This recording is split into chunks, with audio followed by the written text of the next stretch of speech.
Halo semuanya, kembali lagi bersama dengan saya Eko Oliver Lapusakau dengan NIM 2103020079 kelas 1C Prodi Ilmu Administrasi Niaga, Fakultas Ilmu Sosial dan Ilmu Politik, Universitas Nusa Cendana Kupang tahun 2021-2022. Pada kesempatan kali ini saya akan mereview buku tentang teori pengantar sosiologi. Untuk itu, mari simak materinya. Yang pertama, Karl Marx, teori sejarah Karl Marx.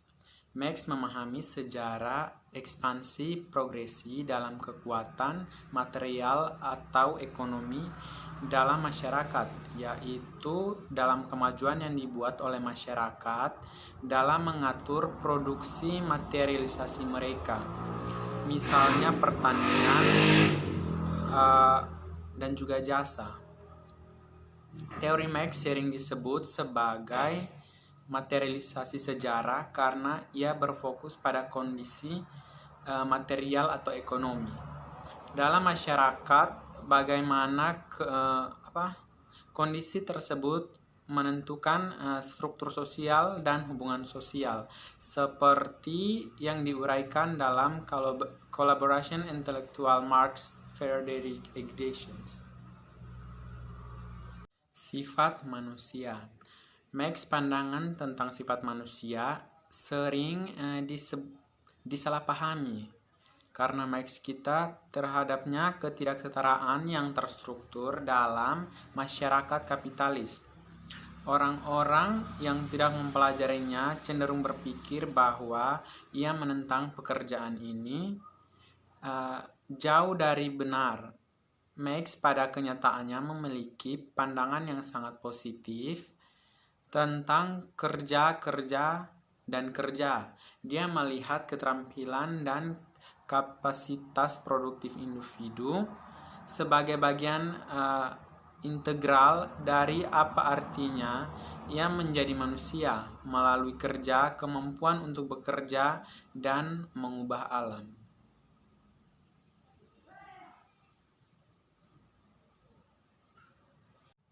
Yang kedua, Emil Durkheim. Sifat masyarakat. Durkheim menekankan sifat unik dan kolektif kehidupan sosial, yaitu fakta sosial memiliki keberadaan eksternal yang independen dari setiap individu, dan mereka membatasi perilaku sosial, namun individulah yang hidup dalam masyarakat. Lalu bagaimana individu-individu yang sifat individunya berbeda dengan sifat kolektif? Masyarakat dapat hidup dalam masyarakat tertentu.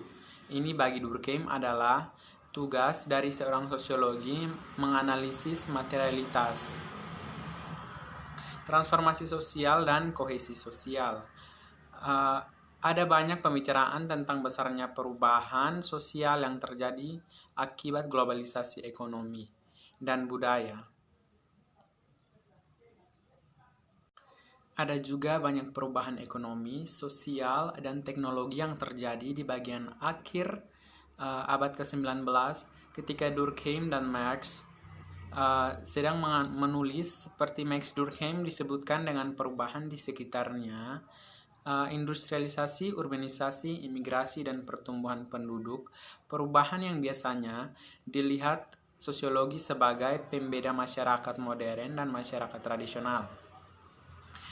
Transformasi sosial dan kohesi sosial itu masyarakat tradisional dan komunitas tradisional dicirikan oleh kesamaan yang ada di antara orang-orang. Siapa yang pernah tinggal di komunitas pedesaan tahu ini. Dalam komunitas pertanian saat ini, petani melakukan jenis pertanian yang sama. Yang ketiga, Max Weber. Sosiologi memahami aksi. Bagi Weber, domain sosiologi adalah tindakan yang bermakna secara subjektif. Sosiologi adalah ilmu tentang dirinya sendiri dengan pemahaman interpretatif tindakan sosial, dan dengan demikian penjelasan kausal tentang arah dan konsekuensinya, kita akan berbicara tentang tindakan sejauh individu yang bertindak melampirkan makna subjektif. Pada perilakunya, tindakan adalah sosial. Sejarah makna subjektifnya memperhitungkan perilaku orang lain dan dengan demikian berorientasi pada jalannya. Stratifikasi sosial. Weber menulis tentang ketidaksetaraan atau stratifikasi, yaitu struktur dan proses dalam masyarakat yang menentukan lokasi objektif individu dalam sistem hierarki kelas atau strata sosial. Lokasi stratifikasi individu dan kelompok didasarkan pada akses mereka yang berbeda terhadap sumber daya dan berbagai bentuk otoritas yang dapat mereka jalankan dalam masyarakat. Tidak seperti Marx, bagaimanapun, Weber tidak hanya berfokus pada sumber daya ekonomi, tetapi juga pada bagaimana sumber daya non-ekonomi, yaitu status sosial dan kekuatan politik, menciptakan dan memelihara sosial. Yang keempat, Talcott Persson dan Robert Martin, fungsionalisme dan modernisasi, sistem sosial. Persson menganggap semua unit sosial, baik kelompok, institusi, ataupun seluruh masyarakat, sebagai sistem sosial yang mandiri atau sistem aksi sosial masing-masing dapat dipelajari dan dianalisis dalam dirinya sendiri, seperti Durkheim yang menggarisbawahi fungsi struktur sosial tertentu, misalnya pembagian kerja, kejahatan, dan juga agama.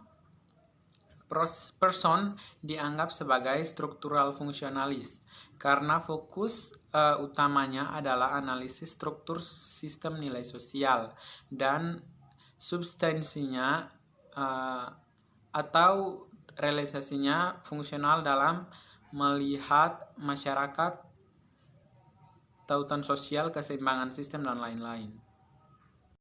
Mengikuti Weber, Persson berpendapat bahwa agama adalah penentu budaya yang signifikan dari tindakan sosial.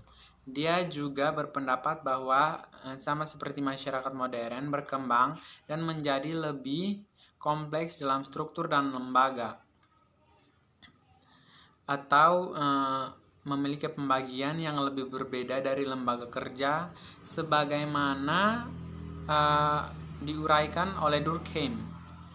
Begitu juga agama dengan industrialisasi institusi sosial, misalnya ekonomi, keluarga, agama, sistem hukum menjadi lebih terdiferensiasi baik secara internal maupun dalam kaitannya satu sama lain.